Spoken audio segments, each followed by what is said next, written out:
Hello everyone, I'm George. Today, let's tell a story of the Chinese New Year.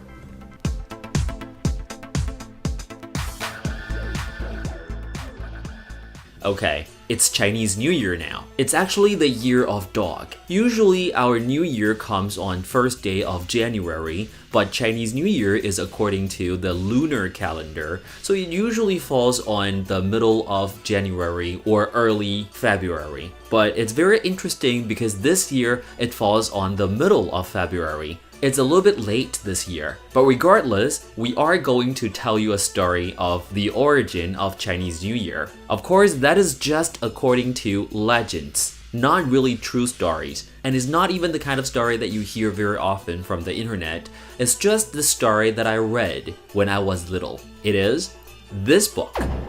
I found this book on my bookshelf, and I remember reading it when I was a little kid. This book was published in the year 1988, a long time ago. And I remember reading this book when I was taught about Chinese New Year. It's published by华一. I don't know if this publisher is still there. If you are interested, I'll leave the information down below. You can just check it out by yourself. And today we're just gonna read the story from this. And of course, this book is written in Chinese. I will translate it into English and also put some Chinese down there so that you would understand what I'm talking about. If you have any foreigner friends, make sure that you share the story with them too. And let's begin. The origin of the tradition of Chinese New Year. Published by华一.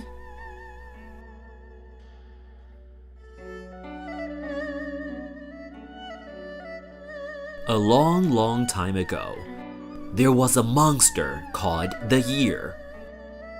It's covered with green scales, a huge spiky horn on top of its head, with hacksaw-like teeth, a bronze-bladed mane, and a pair of protruding eyes, shining with hostility.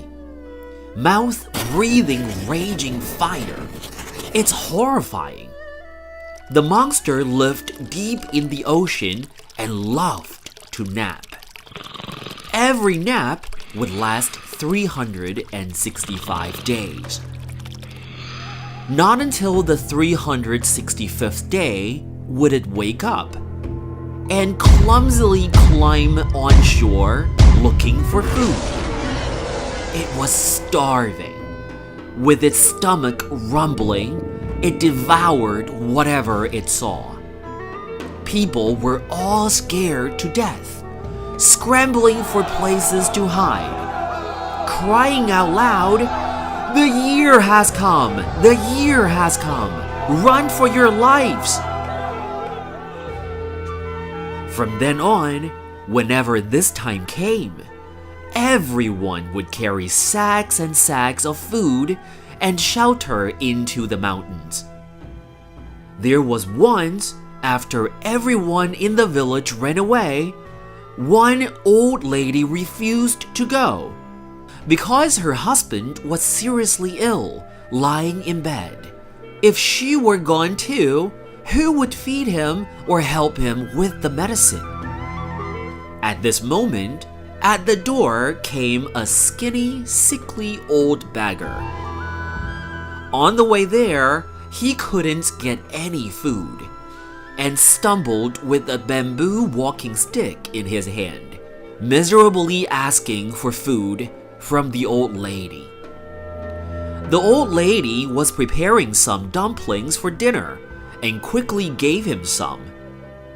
The old beggar gobbled down the dumplings as if they went straight into his stomach. He wiped his mouth and asked the old lady, "It's weird. Where have all the villagers gone?" The old lady wept and told him all about the year 8 people. The old beggar told the old lady not to be scared. "Don't worry, you have a good heart. God will bless you and you won't be eaten. I have a way to defeat the monster. Get me a piece of red cloth and 2 pieces of red paper. Also, keep making more dumpling stuffing. Don't stop.